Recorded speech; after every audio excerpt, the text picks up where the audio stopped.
अस्सलामु अलैकुम व रहमतुल्लाहि व बरकातुहू। अल्हम्दुलिल्लाह अल्हम्दुलिल्लाहिल अकरम अल्लज़ी खलक़ल इंसान व कर्रम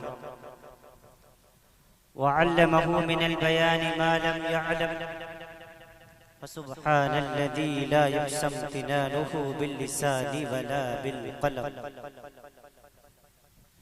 व नशहदु अन ला इलाहा इल्लल्लाहु वहदहु ला शरीक लहु अल्लज़ी ऊतिय जवामिअल कलिम व कराइमल हिकम व मकारिमश शियम सल्लल्लाहु तबारक व तआला अलैहि वसल्लम।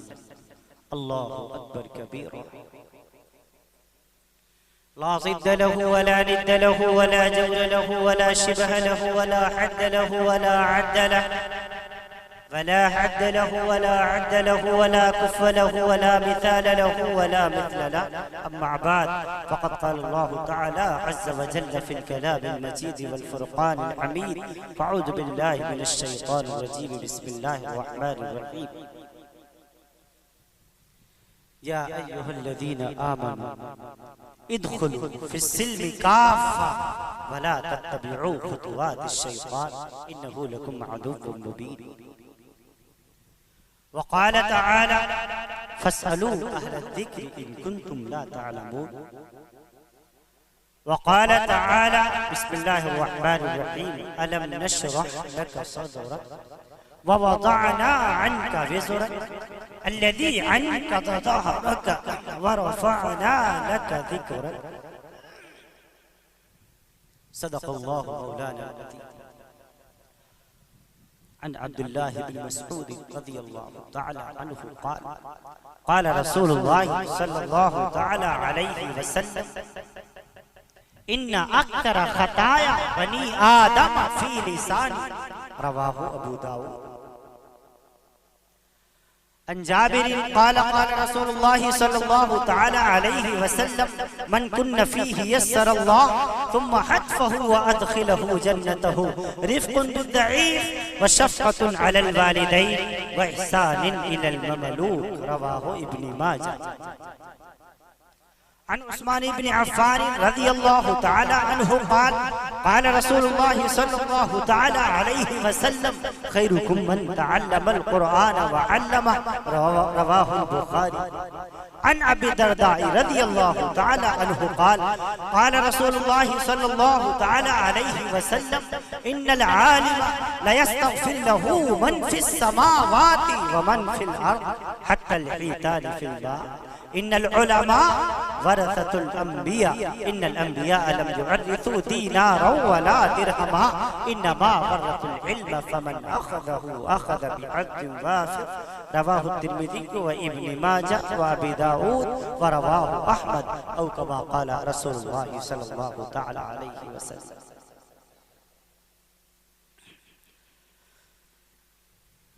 मोहम्मद से मोहब्बत दीन हक़ की शर्त अव्वल है। मुफ़क्किर इस्लाम डॉक्टर अल्लामा इक़बाल रहमतुल्लाहि ताला अलैहि फरमाते हैं मोहम्मद से मोहब्बत दीन हक़ की शर्त अव्वल है। इसी में हो अगर खामी तो सब कुछ नामुकम्मल है। और मोहब्बत के शरर से दिल सरापा नूर होता है। इक़बाल कहता है मोहब्बत के शरर से दिल सरापा नूर होता है। जरा से बीज से पैदा रियाज़े दूर होता है। और मोहब्बत से ही है पाई शिफा बीमार कौमों ने। मोहब्बत से ही है पाई शिफा बीमार कौमों ने। ये मोहब्बत ही थी जब दिल के अंदर अगड़ाइयां लेने लग गई तो यही रसूल पाक की मोहब्बत ने अब्दुल काबा नामी शख्स को सिद्दीक़ अकबर बना दिया। इसी मोहब्बत ने सहाबा को सहाबा बनाया। मोहब्बत ही से ये पाई शिफा बीमार कौमों ने। किया है बख्त खुफ्ता को बहुत बेदार कौमों ने। बख्त खुफ्ता यानी सोई हुई तकदीर। मोहब्बत क्या है? मोहब्बत किस चीज को कहा जाता है?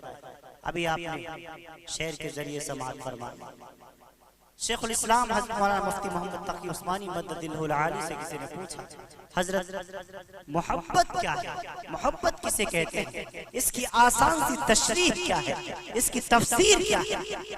तो हजरत जहां बहुत बड़े आलम इस्लाम के मुफक्किर हैं, मुहद्दिस हैं, मुदब्बिर हैं, मुहद्दिस हैं, मुदर्रिस हैं, वही बहुत बड़े शायर हैं, तो इतना जुमला सामने वाले का लिया और पूरी एक नज़म कह डाली। क्या फरमाने लगे, मोहब्बत क्या है, दिल का दर्द से मामूर हो जाना। मोहब्बत क्या है, दिल का दर्द से मामूर हो जाना। मताए जान किसी को सौंप कर मजबूर हो जाना। ये शेखुल इस्लाम का शेर है, जिसको दुनियाए अरब ने शेखुल इस्लाम कहा। हालांकि उलमाए अरब किसी को मुंह नहीं लगाया करते। अभी अल्हम्दुलिल्लाह तुम अल्हम्दुलिल्लाह मस्जिद नबवी में अभी 3 सितंबर को हज़रत मौलाना मुफ्ती तकी उस्मानी मद्ददिल्हुल आली से मुलाकात का शर्फ हासिल हुआ। रियाजुल जन्ना में मैं बैठे हुआ था कि देखा शेखुल इस्लाम आ रहे हैं, वही मुलाकात हुई। हमने हिदायत पढ़ी हज़रत मौलाना शेखुल इस्लाम रहमतुल्लाह मद्ददिल्हुल आली से, तो बड़ी शफ़क़तें बड़ी मोहब्बतें भी नसीब हुई उनकी। तो उनके शेर में पढ़ने लगा हूँ। फरमाने लगे, मोहब्बत क्या है, दिल का दर्द से मामूर हो जाना। मताए जान किसी को सौंप कर मजबूर हो जाना। और मेरी इस बादनोशी पर फरिश्ते रश्क करते हैं, मेरी इस बादनोशी पर फरिश्ते रश्क करते हैं। किसी के संग दर को चूम कर मखमूर हो जाना। और मियां कदम है राह उल्फत में तो मंजिल की हवस कैसी, कदम है राह उल्फत में तो मंजिल की हवस कैसी। यहाँ तो आइन मंजिल है थकन से चूर हो जाना। और बसा लेना किसी को दिल में दिल ही का कलेजा है, बसा लेना किसी को दिल में दिल ही का कलेजा है। पहाड़ों को तो बस आता है जलकर दूर हो जाना। मोहब्बत क्या है, दिल का दर्द से मामूर हो जाना। रब्बे दुल जलाल अहकमुल हाकिमीन, रब्बे करीम के बेइंतहा फज़ल एहसान आज सरजमीन भैंसा मऊ में बड़ा खतरनाक नाम है। जब कारी आबिद साहब इस जलसे के वली दाई हैं, उन्होंने फ़ोन किया, मैंने कहा कहाँ आना है, भैंसा मऊ में डर गए। नाम इतना खतरनाक है, लोग कितने खतरनाक होंगे। लेकिन यहाँ आके पता चला बड़ी मोहब्बत करने वाले लोग हैं। उलमा से, शुअरा से, पूरे तौर पर दीन से, इस्लाम से, ईमान से, कुरान से मोहब्बत करने वाले लोग यहाँ मौजूद हैं। और ये आपकी मोहब्बत ही तो है जो आधी रात के बाद भी आपको पूरे तौर पर यहाँ जगाए हुए है। अल्लाह ताला आप सबके बैठने को कबूल फरमाए। बहुत ज़्यादा वक्त आप मेरे पास भी नहीं है और आपके पास भी नहीं है। जलसे में ज़रूरी बातें जितनी थी अल्हम्दुलिल्लाह सारी हो चुकी।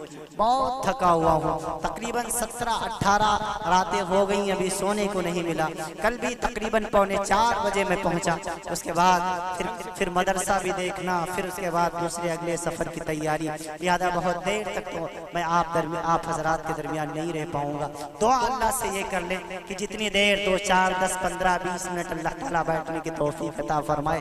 कुछ काम की बातें अल्लाह रब्बुल आलमीन इस जुबान से पूरे तौर पर निकलवा दे और आपके भी लिए वो नफ़े बख्श हों और हमको भी उनसे फायदा हासिल हो जाए। अल्लाह ताला आपका आना मुबारक फरमाए।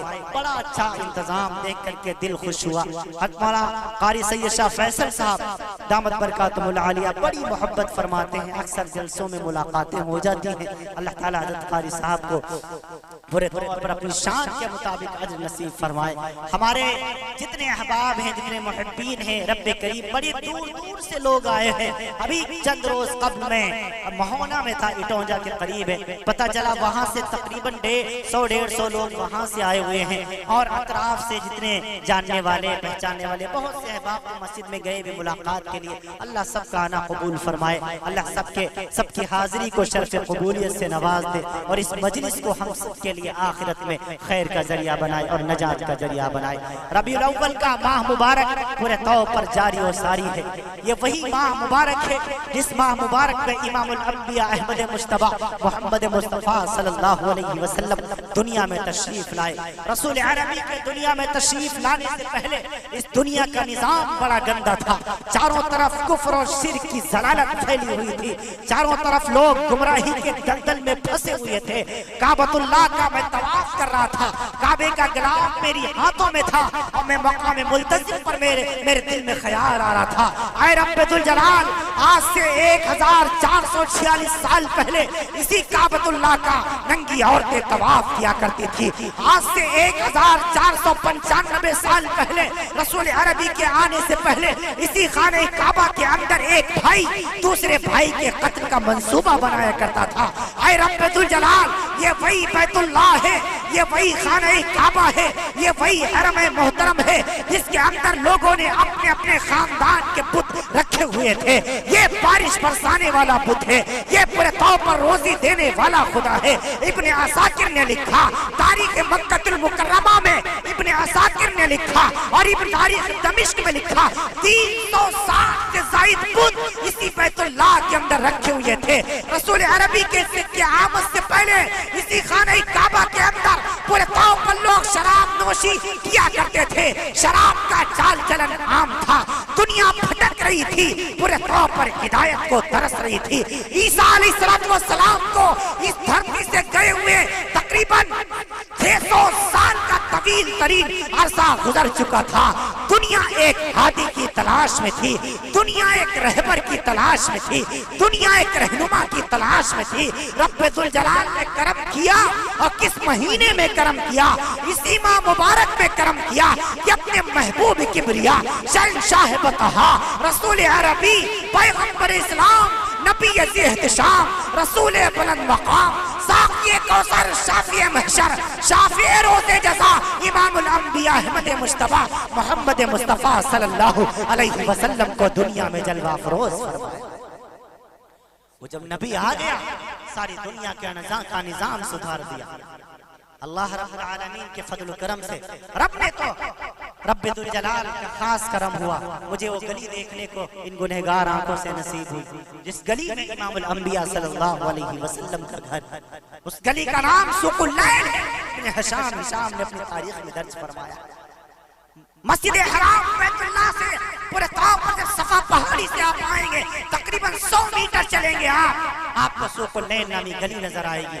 सामने 50 कदम आगे चलेंगे, एक हाथा नजर आएगा जिसको शाह बनी हाशिम कहा जाता है। उसी शाह बनी हाशिम नामी हाथे में आका मदनी सल्लल्लाहु अलैहि वसल्लम की विलादत बासआदत अल्लाह ताला ने अपने महबूब सल्लल्लाहु अलैहि वसल्लम को दुनिया में जलवा फरोज फरमाया। उस नबी के आने के बाद सारी दुनिया का निजाम पूरे तौर पर सुधर गया। वो अरब के लोग जो जिंदा जमीन में अपनी बच्चियों को दफन कर दिया करते थे, उस नबी के आने के बाद वही बहनों और बेटियों की इज्जत करने वाले। रसूल पाक से पहले कोई माओ का मकाम नहीं था, कोई बेटियों की इज्जत नहीं थी।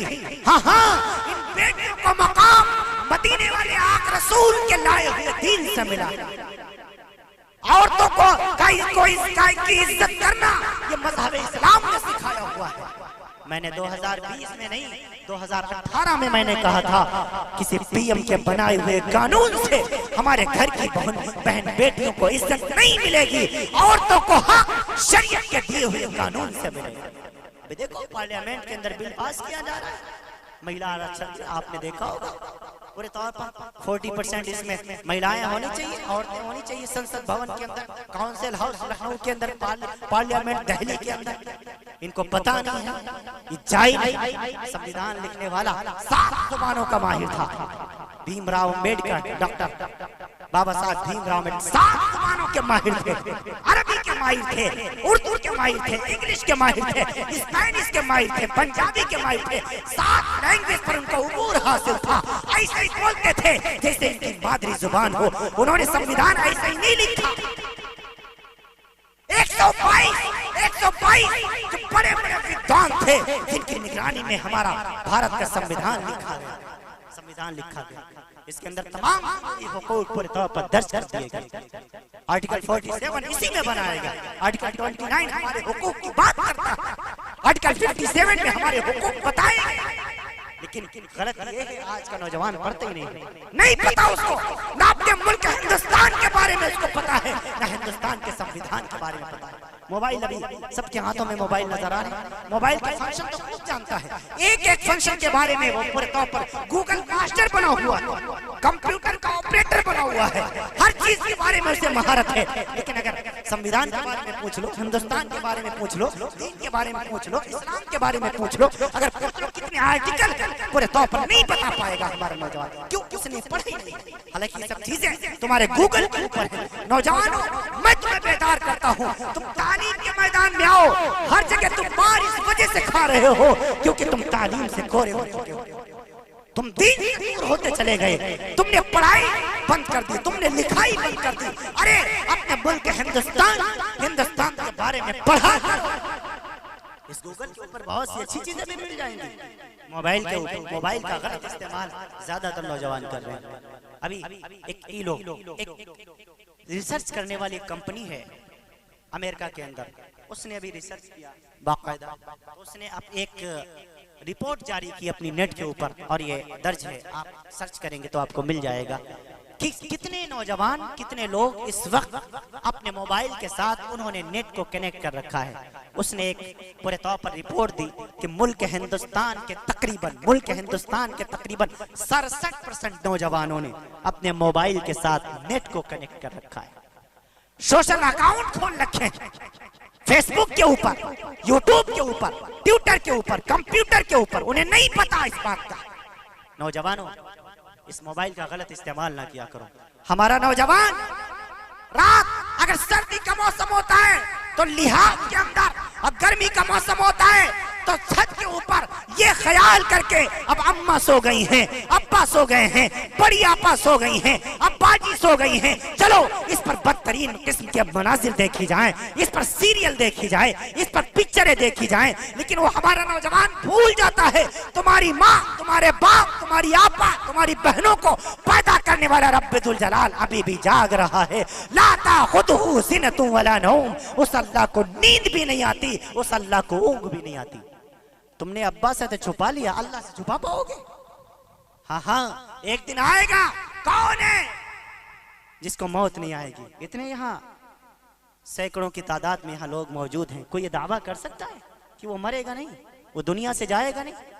चाहे जिस मजहब को मानने वाला हो, चाहे जिस मजहब के, जिस रिलीजियन के कानून को एक्सेप्ट करने वाला हो, हर एक का अकीदा ये है कि जो भी दुनिया में आया है उसको एक दिन दुनिया छोड़ करके जानी है। जितने मज़ाहिब हैं, there is 1019 religion in all world, दुनिया में इस वक्त कमोबेश 1019 मज़ाहिब हैं। किसी मजहबी किताब को उठा करके आप पढ़ लीजिए, किसी को भी पढ़ लीजिए, किसी से भी आप मुलाकात करके उसे मालूम कीजिए, हर एक मजहब के अंदर ये बात बताई गई कि जो भी दुनिया में आया है उसे एक दिन दुनिया से जाना है, एक दिन उसको अपने किए का हिसाब देना है। नौजवानों, एक दिन तुम्हें भी मौत आएगी, एक दिन मुझे भी मौत आएगी। एक दिन आएगा ये हजारों इंसानों से खिताब करने वाला सलमान ये भी मिट्टी के गड्ढे में चला जाएगा। एक दिन आएगा मुझको भी मौत का प्याला पीना पड़ेगा। अजीजों, उस मौत की तैयारी करो, फिर अल्लाह की अदालत में खड़ा होना होगा। कौन नहीं जानता नौजवान? अजीब मसला है। हम ये भी जानते हैं, हम मज़हब इस्लाम को फॉलो करने वाले हैं, हम ये भी जानते हैं हम हमारे नबी हज़रत मोहम्मद सल्लल्लाहु अलैहि वसल्लम, हम इस पर भी ईमान रखते हैं मैदान महशर कायम होगी, हम इस पर भी ईमान रखते हैं अल्लाह रब्बुल आलमीन की अदालत में हमें पूरे तौर पर अपनी तमाम की तमाम जिंदगी का हिसाब देना है। हमारा अकीदा है कि नहीं? लेकिन फिर भी हम अपने अमल को सुधारने की कोशिश नहीं करते। इकबाल ने बहुत पहले कहा था, अमल से जिंदगी बनती है, जन्नत भी जहन्नम भी, ये खाकी अपनी फितरत में न नूरी है न नारी। हाँ, अगर तुम्हें जन्नत चाहिए, अगर तुम्हें स्वर्ग चाहिए, अगर तुम नरक से बचना चाहते हो, बैकुंठ को तुम हासिल करना चाहते हो, तो आए नौजवानों, आए मुसलमानों, आए मुल्क हिंदुस्तान में बसने वालों, तुम रसूल अरबी के तरीके को अपना तरीका बनाओ। तुम रसूल पाक की सुन्नतों से मोहब्बत करना सीखो, तुम नमाजों की पाबंदी करना सीखो, तुम अपने आप को मजहब इस्लाम से करीब करना सीखो, तुम आपस में मोहब्बतें बांटना सीखो, नफरतों को खत्म करना सीखो। एक दिन आएगा जो तुम्हारे किए की किताब, जो तुमने दुनिया में किया है, सब कुछ तुम्हारी आंखों के सामने कर दिया जाएगा। अभी मैं मेरे मेरे मुंह के सामने माइक है, मेरी आंखों के सामने कैमरा है, ये मुझे देख रहा है, इससे मेरी एक भी हरकत छुपी हुई नहीं है। गौर से सुनना, मैं क्या आपको समझाने लगा हूँ। अब इस माइक पर मैं बोल रहा हूँ, ये कैमरे की आंख मुझे देख रही है, आवाज भी, वॉइस भी रिकॉर्ड कर रही है, और मेरी हरकत भी, नकलो हरकत को भी देख रही है। अब आप मुझे बताएं, मेरी हिम्मत है इस माइक पर कुछ गलत बोल सकूं? मेरी हिम्मत है? नहीं हिम्मत है। और मुझसे अगर कोई ये कह भी दे कि इसको कोई भी सुन सकता है, अगर आप अच्छा बोलेंगे तो आपको शाबाशी दी जाएगी, अगर आप गलत बोलेंगे तो आपको गिरफ्तार कर लिया जाएगा, आईपीसी की धारा के तहत आपके खिलाफ मुकदमा चलेगा। और ये मुझसे पहले बता दिया जाए। तो अब आप मुझे ये बताएं, है मेरे अंदर हिम्मत जो मैं इस कैमरे की आंख के सामने इस माइक पर गलत बोल सकूं? नौजवानों, इस कैमरे से तो हमें डर लगता है, इस माइक से तो हमें डर लगता है, इन लोगों से, इन ऑपरेटर से तो मुझे डर लगता है, जो एडिटिंग करके किसी भी बात को पूरे तौर पर गलत भी कर सकते हैं, काट भी सकते हैं, अपनी वॉइस भी डाल सकते हैं। लेकिन मैं तुम्हें एक और कैमरे से आगाह करना चाहता हूँ। रब्बुल जलाल ने फरमाया, आए दुनिया के इंसानों, तुम इस कैमरे से डरते हो, एक और रिकॉर्ड करने वाला फरिश्ता है जो तुम्हारी जिंदगी की नकलो हरकत को रिकॉर्ड कर रहा है। कातिबीन, जिस दिन से मैंने तुम्हें पैदा किया है, तुम्हें अकेला नहीं छोड़ा, दाएं बाएं एक फरिश्ता एक एक मुकर्रर कर दिया है जो तुम्हारी एक एक बात को रिकॉर्ड कर रहे हैं, एक एक बात को देख रहे हैं, एक एक हरकत को देख रहे हैं। तुमने सुबहान अल्लाह पढ़ा, फरिश्ते ने लिख लिया, तुमने अल्लाहु अकबर पढ़ा, फरिश्ते ने लिख लिया, तुमने किसी की बहन को गाली दी, फरिश्ते ने लिख लिया, तुमने किसी की गीबत की, फरिश्ते ने लिख लिया। हाँ हाँ, मा यल्फिदु मिन कौलिन इल्ला लदैहि रकीबुन अतीद। बंदा अपनी जुबान से कोई बोल नहीं पाता है, फरिश्ता उसको लिखने के लिए मौजूद होता है। कयामत वाला होगा, मैदान महशर होगा, रब्बुल जलाल की अदालत होगी, यही लिखी हुई फाइलें रजिस्टर हमारे सामने कर दी जाएंगी। आवाज आएगी, हाउ मुकरऊ किताबिया, पढ़ अपनी इस किताब को, पढ़ अपनी इस फाइल को, पढ़ अपने इस रजिस्टर को, देख तूने जिंदगी में कौन कौन सी करतूतें की है। हाँ, वहुदियल किताब फतरल मुजरिमीन, जब उस किताब को मुजरिमीन पढ़ेंगे तो क्या देखेंगे, हैरान हो जाएंगे, अरे इस किताब को क्या हो गया। वहुदियल किताब फतरल मुजरिमीन मुशफिकीन मिम्मा फी फयक़ूलु या वैलतना मा लिहादल किताब ला युगादिरु सगीरा वला कबीरा इल्ला अहसाहा। देखेंगे, हाय इसमें एक छोटी बात भी नहीं छोड़ी, एक बड़ी बात भी नहीं छोड़ी, लेकिन उस दिन का अफसोस करना कुछ भी काम नहीं आएगा। उस दिन जब हमारी आंखों के सामने हमारी फाइलें होंगी, इसमें बकवास के सिवा कुछ भी नहीं होगा। आज होटलों पर देखो क्या होता है, बाजारों में देखो क्या होता है, गलियों में देखो क्या होता है। चार दोस्तों के पास बैठकर हम कितनी गप्पे लड़ाते हैं, वहां पर हम मौत को भूल जाते हैं, हमें ख्याल भी नहीं रहता कि एक दिन मौत भी आनी है। अजीजों, आए नौजवानों, कोई जरूरी ही नहीं बूढ़े होकर ही मरे। क्या नौजवान दुनिया से नहीं जा रहा है?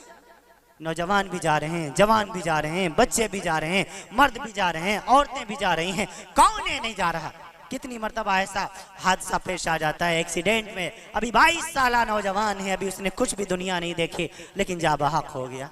अखबारात उठा करके देखिए, ये तो सोशल मीडिया का दौर है, कंप्यूटर, ट्विटर, यूट्यूब का दौर है। आप सर्च करके देखिए रोजाना कितने लोगों की मौतें हो रही हैं। अभी ईलो की रिपोर्ट के मुताबिक रोजाना हमारे मुल्क हिंदुस्तान में एक्सीडेंट से 4226 नौजवानों की मौत हो रही है। अल्लाह अकबर कहिए। पता नहीं हमारा और आपका नंबर भी किसी दिन अल्लाह ताला लगा दे। ये मौत किसी से पूछ के नहीं आती, ना हमसे पूछ के आएगी, ना आपसे पूछ के आएगी, ना मेरी माँ तुमसे पूछ के आएगी, आए मेरी बहनों तुमसे भी पूछ के नहीं आएगी। एक ही हस्ती थी जिससे मौत पूछ के आई, और वो हस्ती जनाब मोहम्मदुर रसूलुल्लाह सल्लल्लाहु अलैहि वसल्लम की थी। लेकिन उनको भी दुनिया छोड़ करके जाना पड़ा। आए मेरे नौजवानों, अपनी जिंदगियों पर रहम खाओ, अपनी जिंदगियों पर तरस खाओ।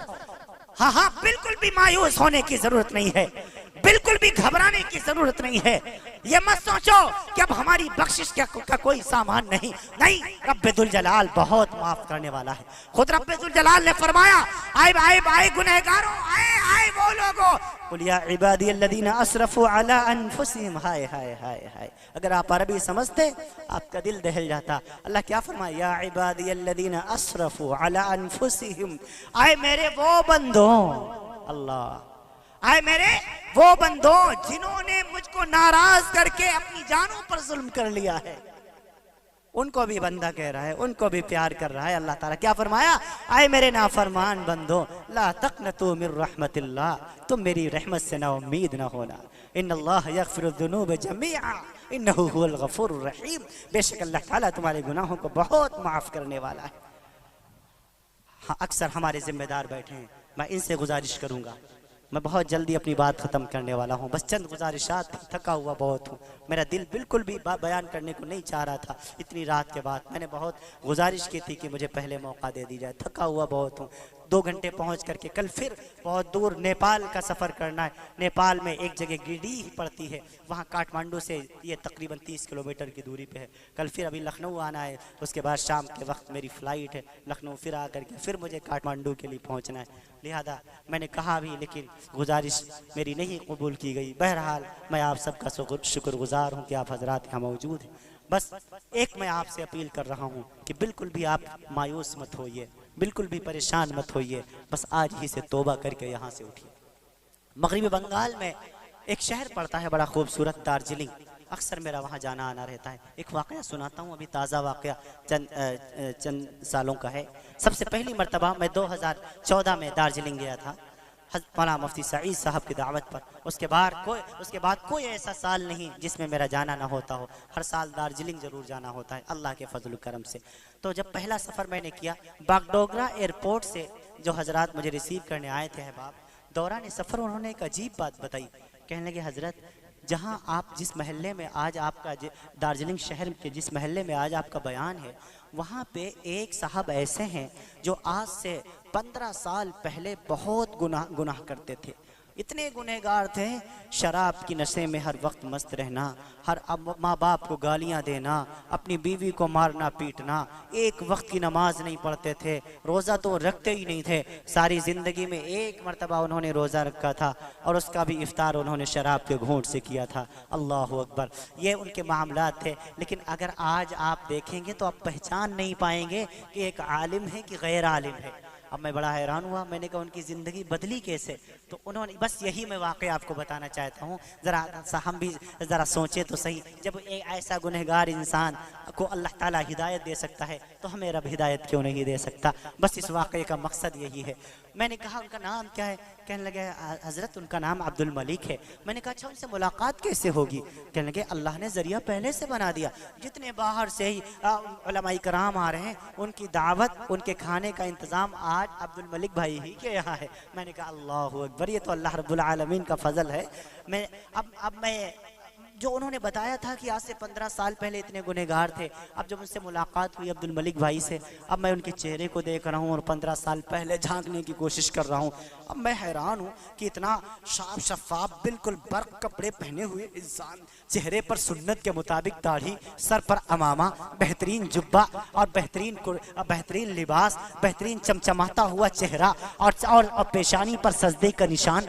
मैं यकीन नहीं कर पा रहा हूँ कि 15 साल पहले ये शख्स शराब पीते होंगे या गुनाह करते होंगे या माँ बाप की नाफरमानी करते होंगे या कोई भी गुनाह का काम करते होंगे। यकीन करना मुश्किल था। अब उसके बाद बयान वहाँ भी बहुत देर में, वहाँ तो देर में नंबर आता ही है। असल प्रोग्राम वहाँ 12 के बाद ही शुरू होता है, क्योंकि फजर की जो नमाज है, फजर की नमाज वहीं पिंडाली में होती है। ये मुझे अच्छा लगा है। या तो पूरी रात के जलसा कीजिए या तो 11 साढ़े 11 बजे दुआ कर लीजिए ताकि किसी की फजर न छूटे। असल मकसद हमारा ख़त्म हो जाता है। अब ऐन मौके पर 1:30-2 बजे हम पूरे तौर पर जलसा ख़त्म करते हैं। नतीजा क्या होता है कि जो बयान करने वाला है उसकी भी फजर गई, बयान सुनने वाला उसकी भी फजर गई, जब जलसा कराने वालों की भी फजर गई। एक साहब कहने के बाद, साहब जलसा किसे कहते हैं? मैंने कहा जलसा हमारे यूपी में उसको कहते हैं कि सुनने और सुनाने वालों की जिन सब की फजर छूट जाए वो जलसा कामयाब समझा जाता है। ऐसा मत किया करो, या तो 11 साढ़े 11 बजे दुआ करा दिया करो और या तो फिर फजर तक जलसा चलाया करो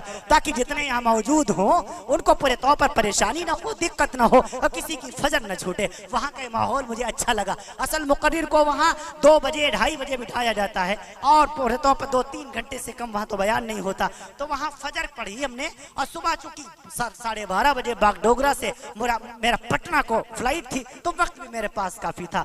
जब फजर की नमाज हो गई तो मैंने अब मेरे दिल में बार बार ये मचल रहा है कि मैं कैसे पूछूं, इनसे कैसे पूछूं कि अपनी कहानी बताएं।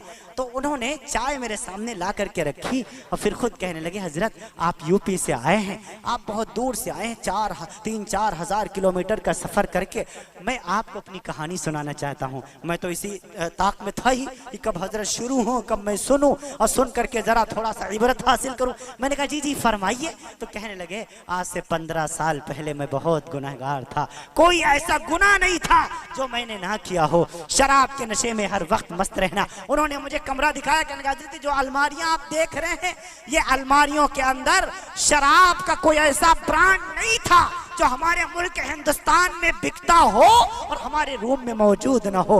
हर ब्रांड का शराब हमारे यहाँ मौजूद रहता था।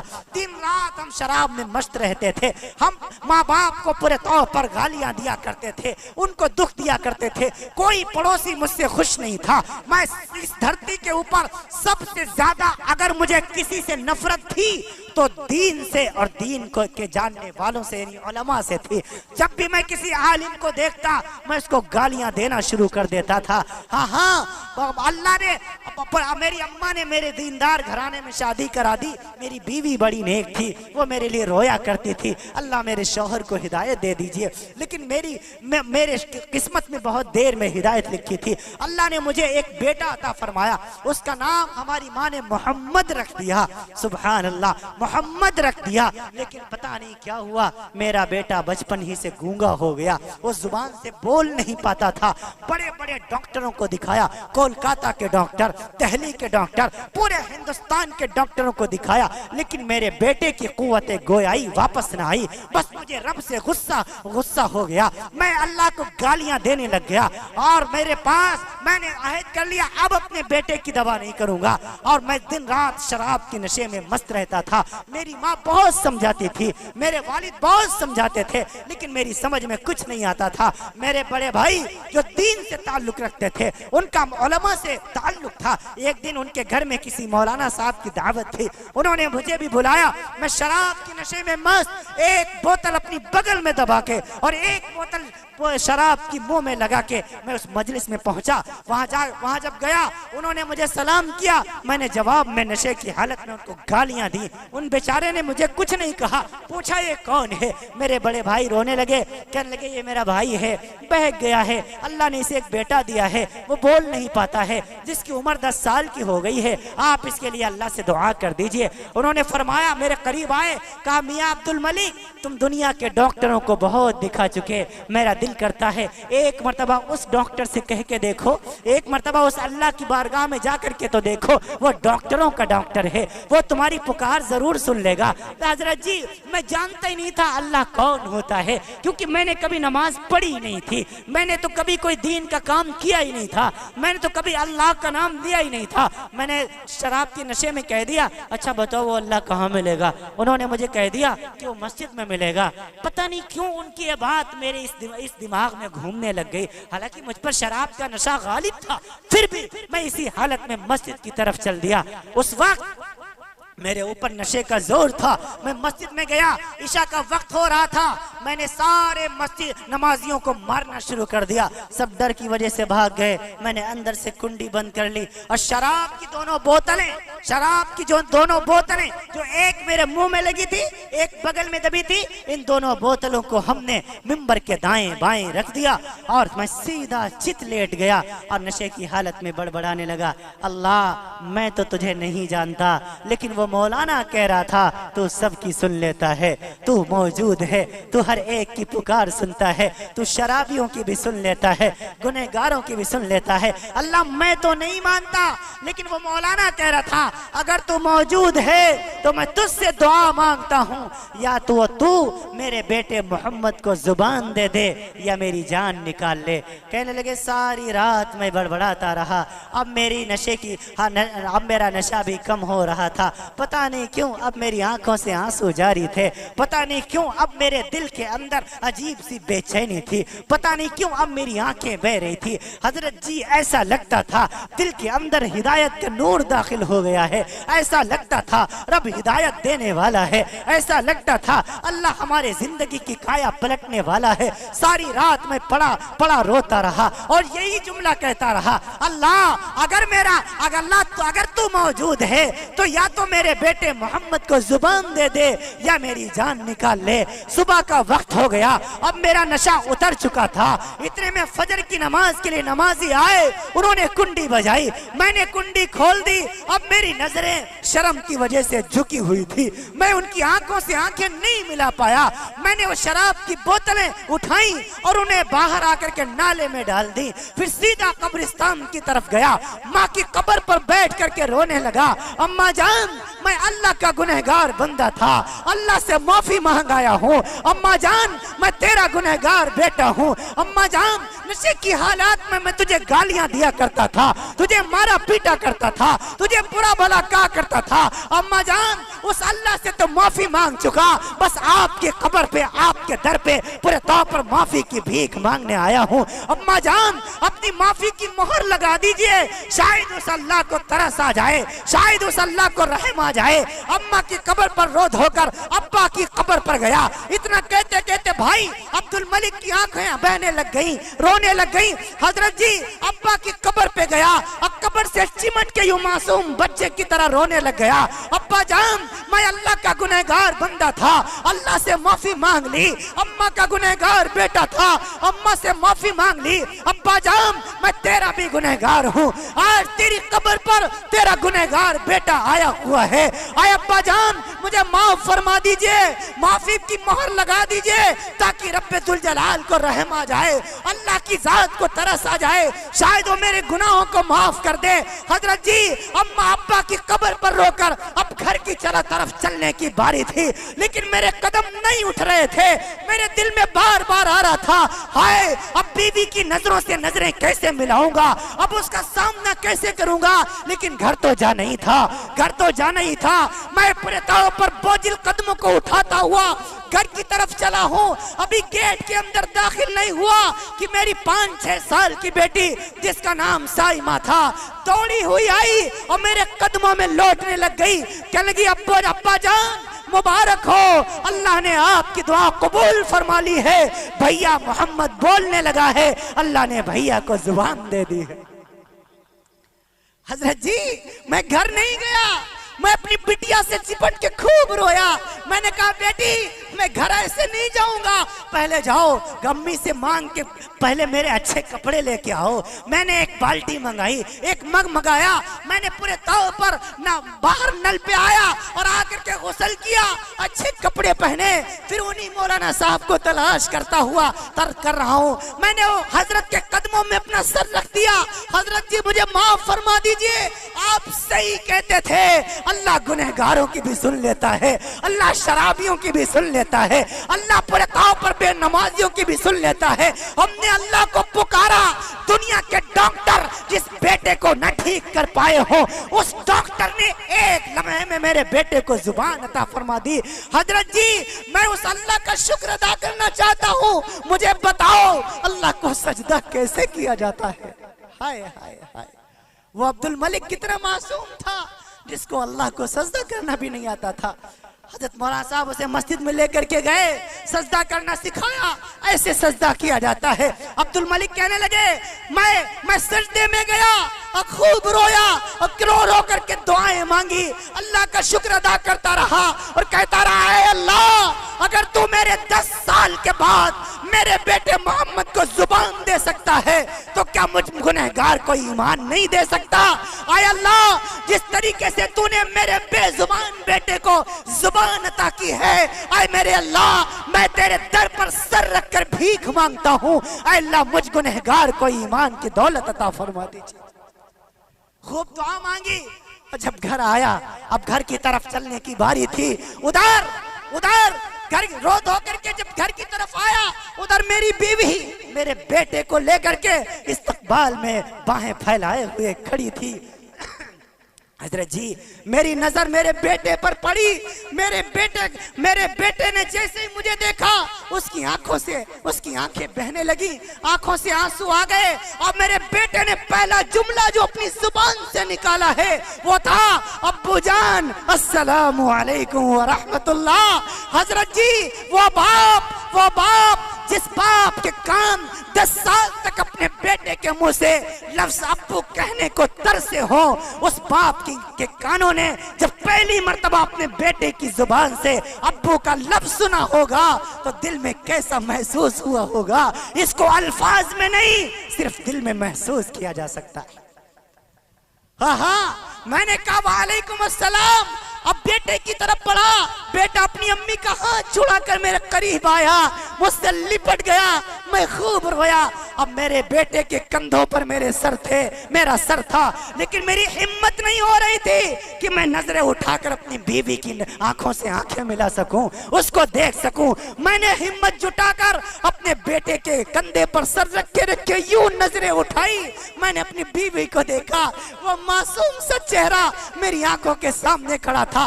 जैसे मेरी निगाहें उसकी निगाहों से टकराई, वो सब्र का बांध जो अब तक बंधा हुआ था वो टूट गया और मेरी बीवी की आंखों से पूरे तौर पर वो आंसू मोती बनकर उसके रुखसारों से नीचे टपक पड़े। मैं दौड़ के अपनी बीवी के पास आया, उसके हाथ चूम लिए। मैंने कहा, ऐ मेरी रफीक हयात, ऐ मेरी जिंदगी भर साथ देने वाली, मैं अल्लाह का गुनहगार बंदा था, अल्लाह से माफी मांग ली। अम्मा का गुनहगार बेटा था, अम्मा से माफी मांग ली।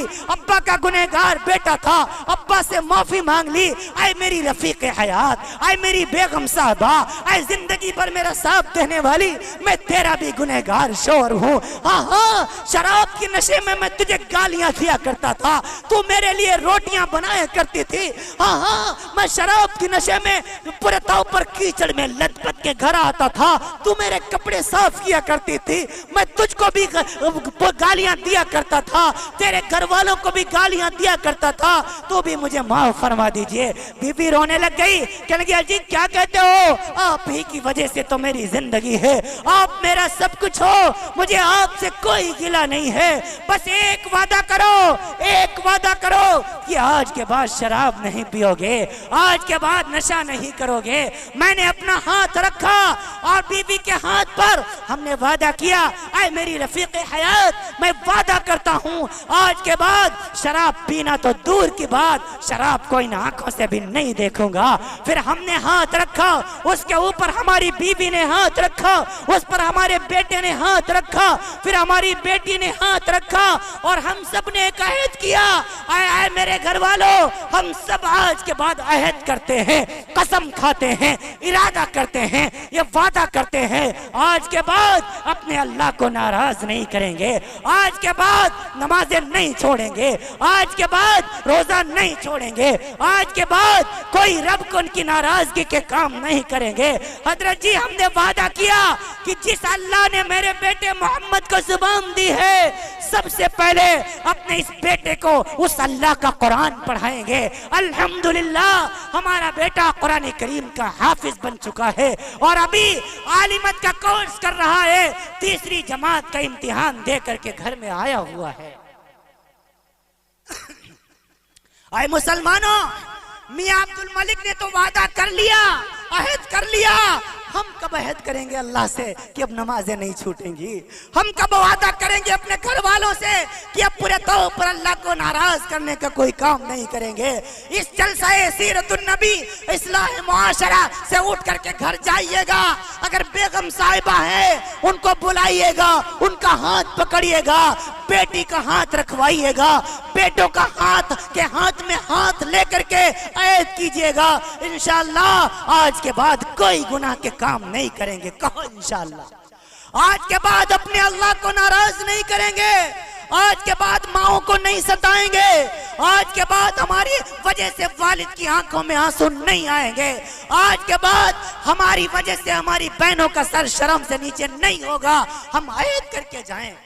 हमारे मुल्क हिंदुस्तान में अभी कारी शाह फैसल साहब ने पूरे तौर पर गुजारिश की और मुझे याद दिलाया कि जो बहन के हवाले से एक बात कहते हैं वो ज़रूर आखिर में कह दीजिएगा।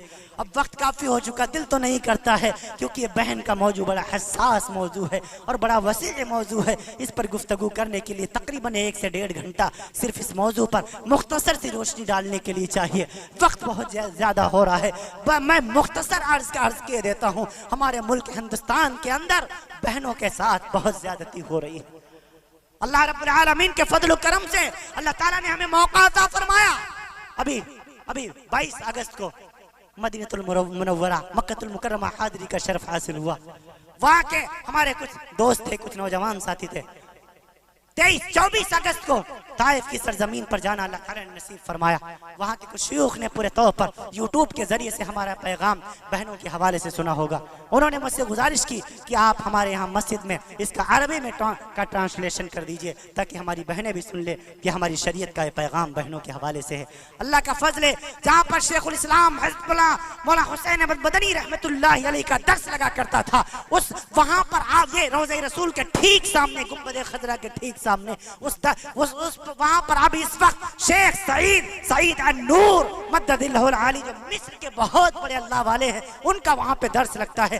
2 घंटे उस दर्स में बैठने का भी कि अल्लाह ताला ने मौका अता फरमाया। वहाँ पर पूरे तौर पर मुझे खिताब का मौका अल्लाह रब्बुल आलमीन के बेइंतहा फजल एहसान से मेरे हिस्से में आया। वहाँ मैंने तकरीबन 1.5 घंटे उन अरब उलमा के और अरब शयूख के दरमियान अल्लाह ताला ने मौका अता फरमाया। वहाँ पर हमने बहनों के हवाले से जब ये बात कही और मैंने ये बताया कि दौर जाहिलियत में क्या था, अल्लाह के रसूल सल्लल्लाहु अलैहि वसल्लम के आने के बाद बहनों के साथ कैसे सुलूक करने का हमें पैगाम मिला है, तो उन अरब उलमा और उन अरबियों की आंखें बह रही थी और उनकी आंखें भी अश्क बार थी। रब्बुल जलाल ने की बारगाह में पूरे तौर पर मैं दुआ करता हूँ, आय अल्लाह, जो सारे मुल्क में हमारी बहनों के खिलाफ जो आवाज उठाई जाती है, जो हमारे घरों के अंदर और हमारे मुआशरे, सोसाइटी और समाज और इलाके और गाँव और शहरों और देहातों के अंदर बहू बेटियों पर जो जुल्म किया जाता है, आए रब्बुल जलाल, इस जुल्म और सितम से हमारी बहनों को निजात अता फरमा दीजिए। काश हमारे इन भाइयों को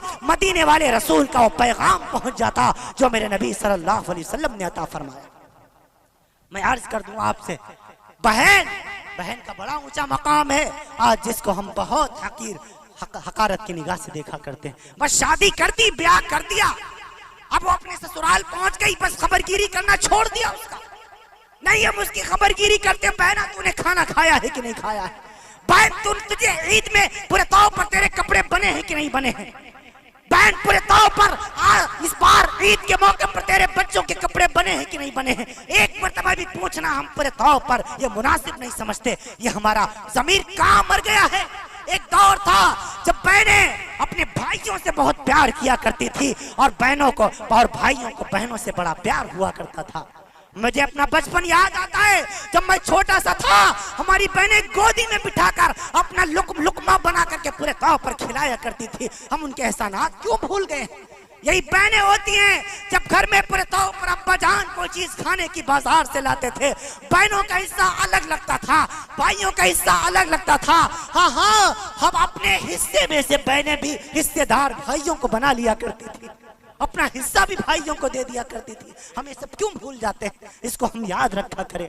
अजीजों, एक बहन का मेरे पास फोन आया, वो रोने लगी, कहने लगी, हजरत जी, मैं चार भाइयों की इकलौती बहन हूँ, अब्बा को इंतकाल किए 3 महीने हो गए, भाइयों ने मुझसे रिश्ता तोड़ लिया, भाइयों ने मुझसे रिश्ता तोड़ लिया है। अब मैं फोन करती हूँ, भैया फोन नहीं उठाते, क्यों? मैं गरीब हूँ, मेरे भाई मालदार हैं, इस वजह से फोन नहीं उठाते। मेरी बहन मुझसे कहीं कुछ मांग न ले। हजरत जी, आप मेरे भाइयों से कह दीजिए कि तुम्हारी बहन को बाप की जायदाद में हिस्सा नहीं चाहिए, दुकान में हिस्सा नहीं चाहिए, रुपयों और पैसों की भूखी नहीं है। तुम्हारी बहना तो भैया के प्यार की भूखी है। उसके कान भैया का एक बोल सुनने को तरस गए हैं। मेरे भाइयों से कह दीजिए फोन पर बात कर। मुझे गुस्सा भी आया और उस बहन पर रोना भी आया। हाय, उस दिन से मैंने अपने दिल में महसूस किया, बहनें अपने भाइयों के फोन की मुंतजिर रहा करती हैं। वो बहन कहने लगी, हजरत जी, मेरे भाई मुझे भूल गए हैं, अब्बा भी नहीं है, अम्मा भी नहीं है, मायके से मेरा रिश्ता टूट गया है। अजीजों, कभी आपने देखा है जिस दिन बाप का जनाजा उठता है, बहनें बेटियां बाप का के जनाजे का पाया पकड़कर बहुत रोया करती हैं। एक बहन से मैंने पूछा, बहना क्यों रो रही है? रोते रोते कहने लगी, हजरत जी आज बाप का जनाजा उठ गया, मायके से मेरा रिश्ता टूट जाएगा, अब भैया फोन भी नहीं करेंगे, अब तो इस घर से मेरा नाता टूट जाएगा। मुझे घर बहुत याद आता है क्योंकि इसी आंगन में हम खेल करके बड़े हुए हैं, यहाँ हमारे आबा व अजदाद की कब्रें हैं, लेकिन भाई मेरे भाइयों से बाप के जाने के बाद भाई रिश्ता तोड़ देंगे, इसी वजह से मैं इतना रो रही हूँ। अरे मेरे भाइयों, मत कहने दिया करो अपनी बहनों को, उनके मुंह पर हाथ रख दिया करो और कहा करो, बहना जब तक ये तेरा भाई जिंदा है इस घर के दरवाजे हमेशा तेरे लिए खुले रहेंगे, हमेशा तेरे लिए खुले रहेंगे। जब तक उस बहन ने नहीं कहा था, मैं भी हफ्तों लगा देता था, सफर की मसरूफियत या मदरसे की वजह से हफ्तों बाद कहीं जुमे वाला दिन हमने मुंतखब कर रखा था बहनों से बात करने के लिए। लेकिन जिस दिन से उस बहन ने मुझसे ये कहा है, मैंने अपने दिल में महसूस किया, वालिद के दुनिया से जाने के बाद बहनें भाइयों के फ़ोन का इंतज़ार किया करती हैं। मैंने अब अपना मामूल ये बना लिया है, सुबह की नमाज पढ़ने के बाद कुरान करीम की तिलावत के बाद इशराक के बाद सबसे पहले अपनी छोटी बहन को फोन करता हूँ। अल्लाह ने मुझे 5 बहनें अता फरमाई हैं, अल्लाह 5 को सलामत रखे, आमीन कह दीजिए। मैं 5 बहनों से छोटा हूँ, 5 बहनें मुझसे बड़ी हैं लेकिन बहुत मोहब्बत करती हैं। सबसे पहले छोटी बहन को फोन करता हूँ, उसके बाद दूसरी, उसके बाद तीसरी, उसके बाद चौथी, उसके बाद 5वीं बहन, सब बहनों को फोन करके खैरियत मालूम करता हूँ। अभी चंद महीनों कबल मैंने अपनी छोटी बहन को फोन किया, मैंने कहा बहना कैसी है? हंसने लगी, भैया कैसी होंगी? अच्छी ही तो रहूंगी। मैंने पूछा तू खैरियत से तो है? मेरी बहन ने एक ऐसा जुमला कहा जिसने मेरे दिल को ठंडा कर दिया। मैंने कहा बहना तू खैरियत से तो है, तू अच्छी है? मेरी बहन हंस के कहने लगी, जिस बहन के पास इतनी मोहब्बत करने वाला भाई मौजूद हो उस बहन को कभी कुछ नहीं हो सकता। यह ऐसा जुमला था जिसने दिल को ठंडा कर दिया, जिसने दिल को ठंडा कर दिया। अजीजों, ये बहनें बहुत पूरे तौर पर कमजोर और मासूम हुआ करती हैं, उन्हें ये तना न छोड़ा करो।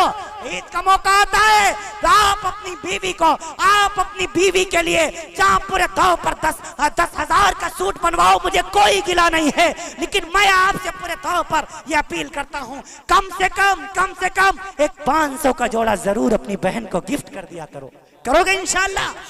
हाँ, ईद का मौका है जहां आप अपने बेटों के सूट बनवाते हैं, अपनी बेटियों के कपड़े लाते हैं, अपनी बीवी का 10,000 का लेकर के आए, मुझे कोई शिकवा नहीं है, लेकिन आपसे अपील करता हूं 500 का जोड़ा अपनी बहन को भी हदिया कर दें। अल्लाह की जात की कसम, अगर आपका बहनोई आपकी बहन को 10,000 का सूट दिलवाएगा, आपकी बहन मोहल्ले की औरतों को नहीं दिखाएगी, नहीं बताएगी, आप 500 का लेके पहुंच जाएंगे, सारे महल्ले में हंगामा कर देगी, सारे महल्ले की औरतों को दिखाती फिरेगी, देखो ये मेरा भैया आया हुआ है, देखो ये सूट मेरे मायके से आया है, देखो ये मेरा भाई लाया है, ये मेरा भैया लाया है, मेरे अब्बू नहीं है तो क्या हुआ, मेरी अम्मी नहीं है तो क्या हुआ, मेरा भैया मेरा बड़ा ख्याल करता है, ये सूट मेरे मायके से आया हुआ है, सारी महल्ले की औरतों को दिखाती फिरेगी। अपने बेटों को हजारों के गिफ्ट देने वालों, कभी 100-200 के गिफ्ट अपने नन्हे मुन्ने भांजों को भी दे दिया करो।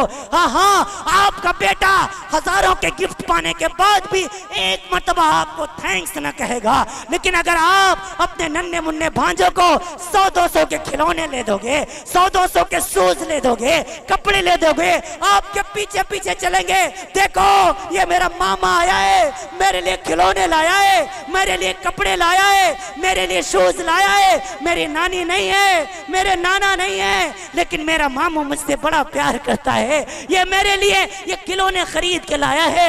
कभी कभी बहनों को लेने के लिए उसके मायके उसके ससुराल पहुंच जाया करो।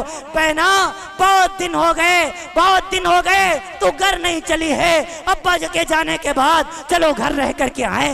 बहन आपके घर में आएगी, आपके घर की रोटियां खाएगी, दुआ के लिए हाथ उठा देगी, अल्लाह आपके घरों में बरकतों के ढेर लगा देगा। कभी कभी थोड़ा सा वक्त निकाल कर बहनों के साथ बैठकर बातें कर लिया करो, कभी कभी दस्तरखान पर बहन के साथ बैठकर खाना खा लिया करो, कभी कभी लुकमा उठा करके उसके मुंह में डाल दिया करो। कभी कभी उसका हाथ पकड़कर जाता हुआ उसके मुंह का लुकमा अपने मुंह में डाल लिया करो और कहा करो बहना मुझे याद है जब मैं छोटा था तो यूं ही दस्तरखान पर तो लुकमे बना बना कर मुझे खिलाया करती थी। ऐ मेरी बहना आज हम बूढ़े हो गए तो क्या हुआ, आज फिर से लुकमा बनाकर अपने भाई के मुंह में डाल दे ताकि वो बचपन की याद ताजा हो जाए। कभी कभी फर्ते मसरत से बहन की गोदी में सर रख दिया करो और कहा करो बहना मुझे याद है जब मैं छोटा था मेरे सर में दर्द हुआ करता था तो अपनी गोदी में सर रख करके दबाया करती थी, तेल की मालिश किया करती थी। बहना अब हम बड़े हो गए तो क्या हुआ, बूढ़े हो गए तो क्या हुआ, है तो एक ही घर में पले बड़े, है तो एक ही आंगन में खेल के बड़े हुए। बहना आज फिर से अपने भाई के सर में तेल की मालिश कर दे ताकि बचपन की याद ताजा हो जाए। बहनों के साथ यूं रहा करो। मेरे नबी ने फरमाया अगर रब ने किसी को 3 बहनें दी हो उनको खिलाए पिलाए उनको बड़ा करे उनकी परवरिश करे, जब वो बालिग हो जाएं अच्छे दीनदार घराने में उनकी शादी कर दे और शादी के बाद भी उन बहनों पर खर्च करता रहे, अल्लाह उस भाई से इतना खुश हो जाता है कि बगैर हिसाब के उसे जन्नत अता फरमाएगा। पूछने वाले ने पूछा या रसूलल्लाह अगर 2 बहनें हो, फरमाया 2 बहनों की खिदमत करने वाला भी जन्नती है, एक बहन की खिदमत करने वाला भी जन्नती है, 3 बेटियों की परवरिश करने वाला भी जन्नती है, 2 बेटियों की परवरिश करने वाला भी जन्नती है, 1 बेटी की परवरिश करने वाला भी जन्नती है। ऐ लोगों बहनों की खिदमत किया करो, बेटियों की खिदमत किया करो। मेरे नबी ने फरमाया काश मेरी कोई बहन होती ताकि मैं उसकी पूरे तौर पर मैं खिदमत किया करता। हज़रत हलीमा सादिया रज़ियल्लाहु ताला अन्हा की बेटी हज़रत शीमा को मेरे नबी ने अपनी बहन बना रखा था, हज़रत शीमा को अपनी बहन बना रखा था। जब आती थी घर में तोहफे दिया करते थे मेरे नबी सल्लल्लाहु अलैहि वसल्लम। एक मर्तबा अम्मा आयशा बैठी हुई हैं, देखा एक बूढ़ी औरत आ रही है, मेरे नबी इस्तकबाल में खड़े हो गए। अम्मा आयशा हाँ नहीं किस्सा यूं है वो औरत आई, दरवाजा खटखटाया, अल्लाह के रसूल आराम कर रहे थे। इतने में मेरे नबी ने सुना कोई कह रहा है मोहम्मद कहाँ है। उसने कोई अलकाब नहीं लगाए, यही कहा मोहम्मद कहाँ है। अम्मा आयशा को बड़ा गुस्सा आया कि ये बूढ़ी औरत पूरे तौर पर मेरे नबी का नाम ले रही है। कहा तुम कौन हो, कहा उस मोहम्मद को बुलाओ, उस मोहम्मद को बुलाओ। मेरे नबी ने सुन लिया, चप्पल भी नहीं पहने, नालैन मुबारक भी नहीं पहने, भागे हुए आए। क्या देखा, मेरी बहन शीमा आई हुई है। अल्लाह के रसूल ने पूरे तौर पर मोहब्बत से बिठाया। आप माँ आयशा से फरमाया आयशा हुमैरा लब्बैक या रसूलल्लाह, घर में कोई तोहफा है कोई कपड़ा है, कोई जोड़ा है, ला करके शीमा को दे दो, जेवर ला करके शीमा को दे दो, कपड़े शीमा को दे दो, हदिया शीमा को दे दो। क्यों अल्लाह के रसूल क्यों फरमाई ये मेरी बहन है, ताकि उम्मत के लोगों को पता चल जाए बहनों का मकाम क्या होता है, बहनों का मकाम क्या होता है, ताकि उम्मत की बेटियों के आंखों में आंसू ना आए। हाँ आए लोगों बहनों की खिदमत किया करो, बेटियों की खिदमत किया करो। अल्लाह के रसूल ने फरमाया माँ तुम्हारी वजह से तुम्हारी माँ की आंखों में आंसू ना आए, वालिद की आंखों में आंसू ना आए। ऐ जाबिर देख तेरी माँ तुझसे नाराज न रहे। फाइनल जन्नत इंद रिजलिहा, माँ के कदमों तले जन्नत है। सर्व तीर्थमयी माता, सर्व देवमय पिता, मातरम पितरम तस्मात् सर्वेतनेन पूजे। क्या फरमाया, सर्व तीर्थमयी माता, तमाम तीर्थों से बेहतर तेरे माता जी के चरण हैं। माँ बड़ी सिसक रही है, बेटा वृंदावन जा रहा है, काशी जा रहा है, मथुरा जा रहा है, हज बैतुल्लाह जा रहा है। हाँ फरमा नहीं, सोचता ये है ईश्वर खुश हो जाएगा, अल्लाह राजी हो जाएगा, भगवान माफ फरमा देगा। नहीं, सर्व तीर्थमयी माता, तमाम तीर्थों से ज्यादा पवित्र स्थान तेरे माता जी के चरण है। सर्वदेव मया पिता, तमाम देवताओं से बढ़कर तुझ पर तेरे बाप का हक है। मातरम पितरम तस्मात्, अपने माँ बाप की सेवा कर ले। हाँ सर्वतनेन पूजित, गोया तूने तमाम देवताओं को प्रसन्न कर लिया। हाँ हाँ सर्दो सापुर सेड़े हाथप्या भूत मिच्छता निद्रा तंद्रा भयम क्रोधम आलस्यम दीर्घ सूत्रता। आए दुनिया के इंसान, आए दुनिया के मानव, आए दुनिया के मनुष्य, आए दुनिया के इंसान, अगर तू चाहता है बैकुंठ में तेरा ठिकाना हो, स्वर्ग में तुझे घर मिल जाए, तू नरक से बच जाए, तू जहन्नम से बच जाए, तो एक काम कर, अपने माँ बाप की सेवा कर, अपने वालिदैन की सेवा कर। तेरी वजह से तेरे माँ बाप की आंखों में आंसू न आए। मेरे नबी ने फरमाया जाबिर देख, तेरी माँ तुझसे नाराज न रहे, फाइनल जन्नत इंद रिजलिहा, माँ के कदमों तले जन्नत है। का खबरदार, तुम्हारी वजह से तुम्हारे बाप का सर नीचा न हो, वरना अल्लाह माफ नहीं करेगा। ऐ लोगों, वालिदैन की खिदमत करो। मेरे नबी ने फरमाया काश मेरी माँ जिंदा होती, मैं मस्जिद नबी में नमाज फज्र के लिए एक मुसल्ले पर खड़ा हो चुका होता, अल्लाह अकबर कह के नियत बांध दी होती, सूरह फातिहा शुरू कर चुका होता कि मेरी माँ आवाज देती मोहम्मद, मैं अपनी माँ की खातिर नमाज तोड़ देता। ये मेरे नबी ने माँ का मकाम बताया है। वो अबवा नामी पहाड़ी जिस पर मेरे नबी सल्लल्लाहु अलैहि वसल्लम की वालिदा की कब्र है, रब्बे दुल जलाल ने जाने का मौका अता फरमाया। मेरे साथ में हजरत मौलाना सईद साहब थे, मैंने कहा मैं तो अबवा पहाड़ी पर जरूर जाऊंगा।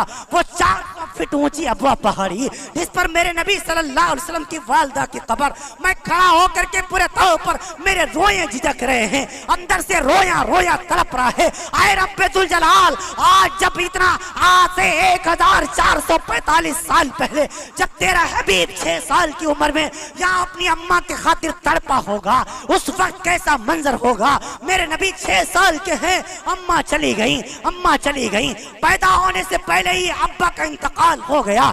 2 साल के हुए दादा चले गए, 8 साल या 6 साल के हुए चचा चले गए। मक्का दुश्मन बन गया नबूवत के बाद, वो यतीम मक्का। हाँ, आंखों के सामने सहाबा को मारा गया, आंखों के सामने पूरे तौर पर आपकी बेटियों को मारा गया, आपके सहाबा को मारा गया। आज दुनिया हमें ताना देती है, ये दुनिया के दहशतगर्द हमें ताना देते हैं कि मुसलमान ये इस्लाम पूरे तौर पर तलवार के जोर पर फैला है, तलवार के जोर पर चला है। ये तारीख से वाकिफ नहीं है, ये इतिहास नहीं जानते। आओ मैं तुम्हें तारीख बताता हूँ, मैं तुम्हें इतिहास बताता हूँ। कोई ये तलवार के जोर पर इस्लाम नहीं फैला। इस्लाम तो हमेशा मोहब्बत की बात करता है, इस्लाम तो इतिहास की बात करता है, इस्लाम तो मिलनसारी की बात करता है।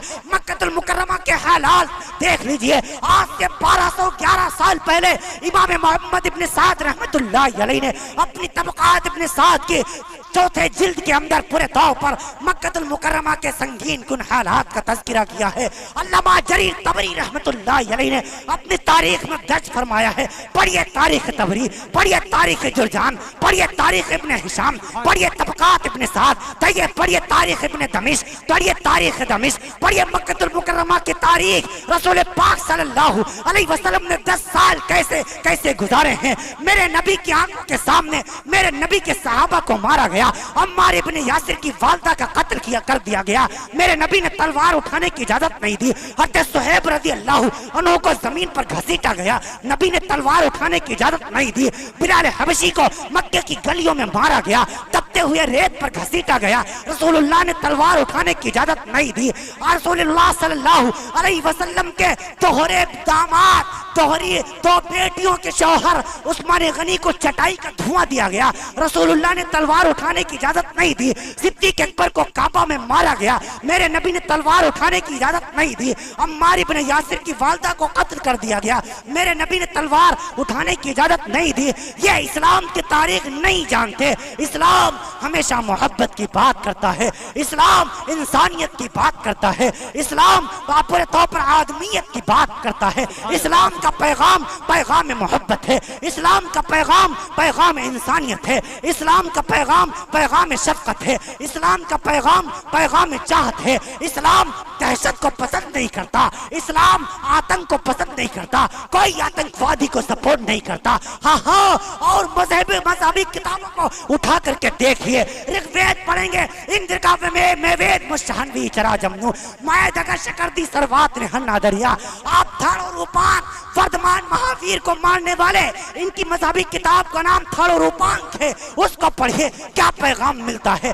गौतम बुद्ध को मारने वाले तो कौन सी धार्मिक किताब दीग निकाय पढ़ते हैं, उसको पढ़िए।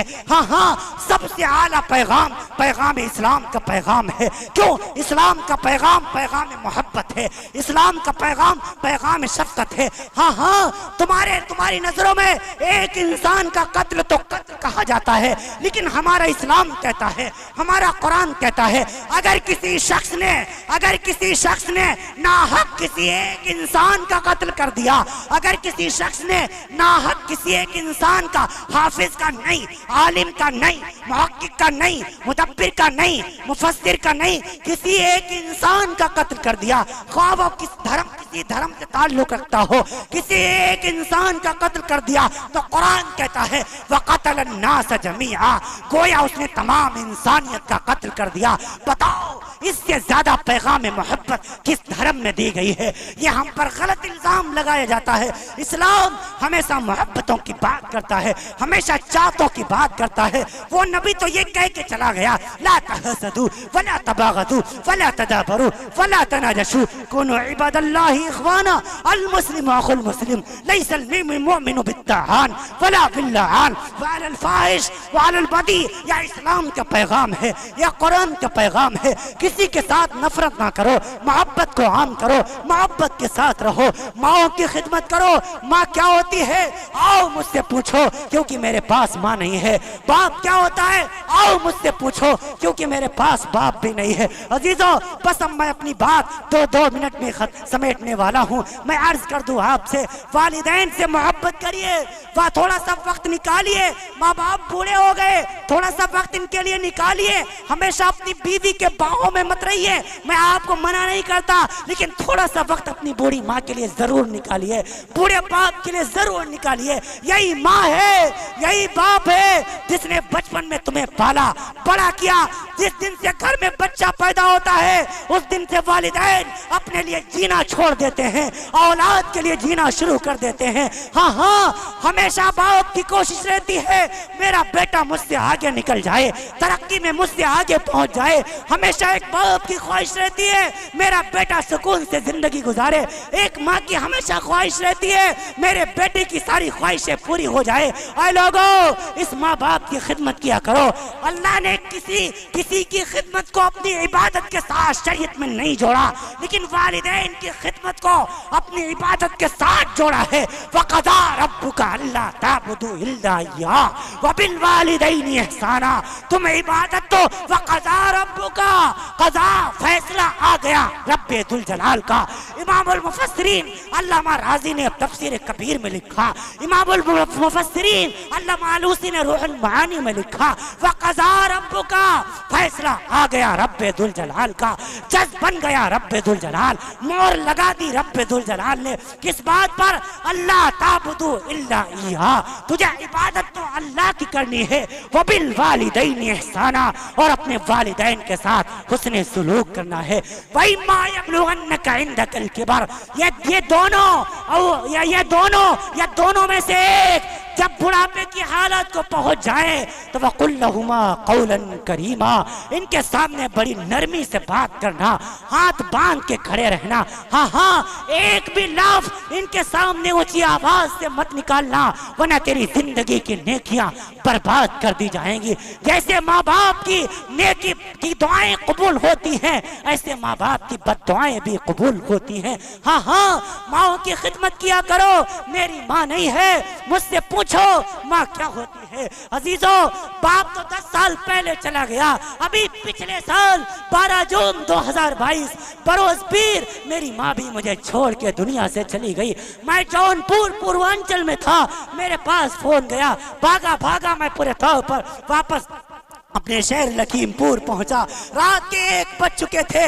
वैसे घर में आता था, हाँ माँ से फोन करके कह देता था, अम्मी जान मैं घर 1 बजे आ रहा हूँ, 2 बजे आ रहा हूँ। घर के सारे लोग सो जाया करते थे।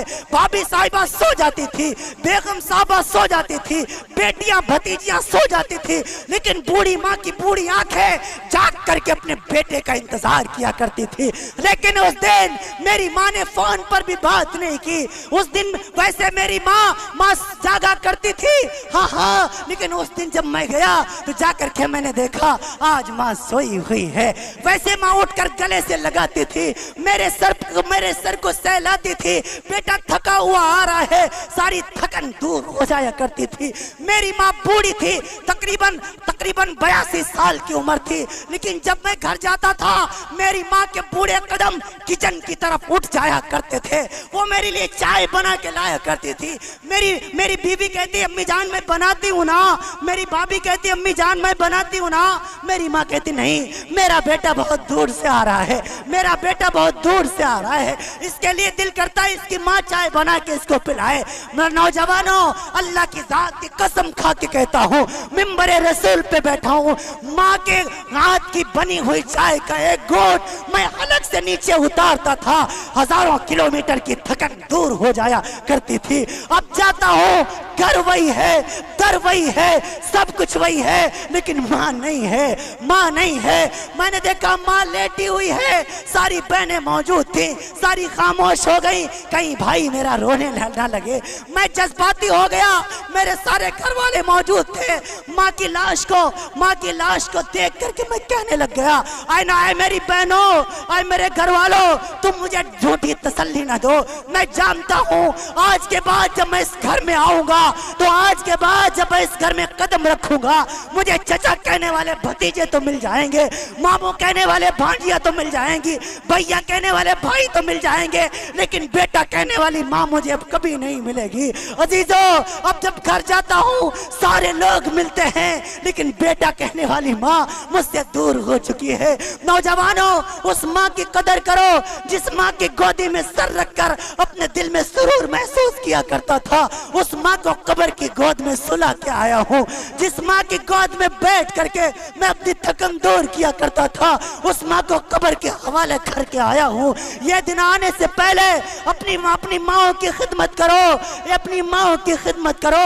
मेरे नबी को देखो, 63 साल हो गए। मेरे नबी सल्लल्लाहु अलैहि वसल्लम को हज्जतुल वदा का मौका है, जब आखिरी हज के लिए अल्लाह के रसूल पहुंचे, एक ही हज फरमाया, क्योंकि तारीख इस्लाम में सबसे आखिर में हज फर्ज हुआ, सन 9 हिजरी में हज फर्ज हुआ। जब अबवा पहाड़ी आई, मेरे नबी ने सारे साहबा को रोक दिया, तने तनहा अबवा पहाड़ी पर गए हैं और जाकर के अपनी माँ के कब्र से एक मासूम से बच्चे की तरह घुटने पर सर रखकर तड़प तड़प के मेरा नबी रोया है। पीछे से अबू बकर गए, उमर गए, उस्मान गए, अली गए रज़ी अल्लाहु अन्हुम। या रसूलल्लाह ये कौन है? अबू बकर, ये मेरी माँ है जो आज से 55 साल पहले मुझे छोड़ के चली गई थी। आए भैंसा मऊ के नौजवानों, 55 साल के बाद मेरे नबी ने अपनी बूढ़ी माँ की कब्र पर रो के ये तुम्हें पैगाम दिया है। आए नौजवानों, माएँ भुलाने वाली चीज नहीं है, बाप को बुलाया नहीं जाता, माँ को सताया नहीं जाता। हाँ, माओ की खिदमत किया करो। अब घर जाता हूँ, घर अच्छा नहीं लगता, इसीलिए मैं क्या करता हूँ, जिस दिन बाप का जनाजा घर से निकलता है घर वीरान होता है, लेकिन जिस दिन माँ चली जाती है उस दिन जिंदगी वीरान हो जाती है।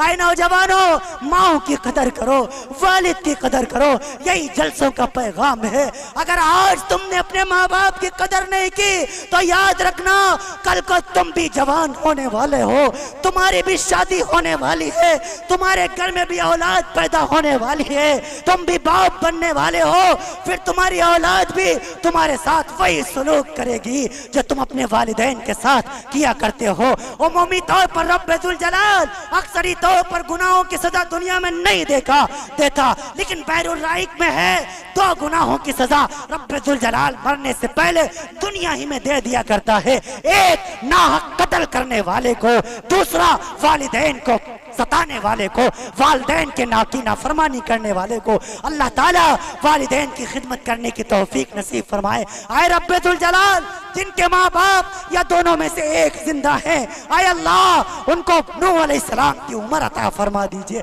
आमीन कह दीजिए। और जिनके वालिदैन दुनिया से रुखसत हो गए हैं, आए रब्बे दुल जलाल कब्र में करवट करवट चैन सुकून नसीब फरमा दीजिए।